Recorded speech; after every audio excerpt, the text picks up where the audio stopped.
Hello, today we're going to be evaluating the shear stress on a ceiling clip. So we're going to start by setting up our problem.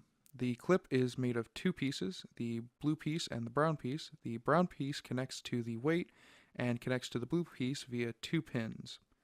Now the blue piece connects directly to the ceiling, and we are going to be looking at specifically the pin and then the shear out conditions for the blue piece and the brown piece. So we're going to start by looking at the top piece. So from balancing our forces, we find that we have 500 pounds at each pinhole. And due to symmetry, we can look at just the right pinhole, and it will be the same as for the left. So we're going to look at what would happen if the pin were to shear out of the clip, so be pulled out of the clip like so, following the path of red.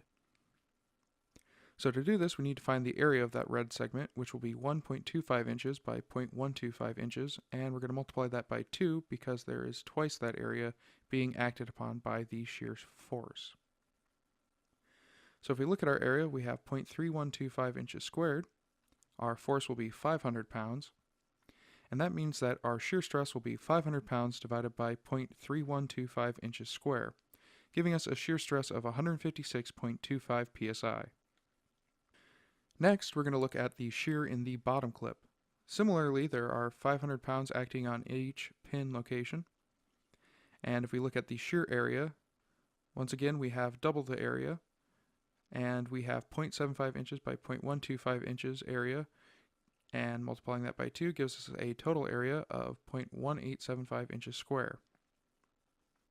The force will again be 500 pounds acting on the shear area, and that gives us a shear stress of 2,666.67 psi. Finally, we're going to take a look at the shear stress in the pin itself.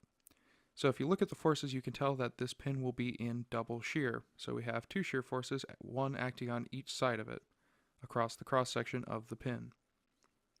So to figure out what the shear stress is, we need to know what the cross-sectional area is of the pin. So we know it has a diameter of 0.5 inches square, which means if we take pi times the diameter squared divided by 4, we'll get that the area for this cross-section will be 0.1964 inches squared. The same 500 pound force will be acting across each of the areas, and we're just looking at one, so we'll have a shear stress that is 500 pounds divided by 0.1964 inches squared, giving us a shear stress of 2,546.487 psi.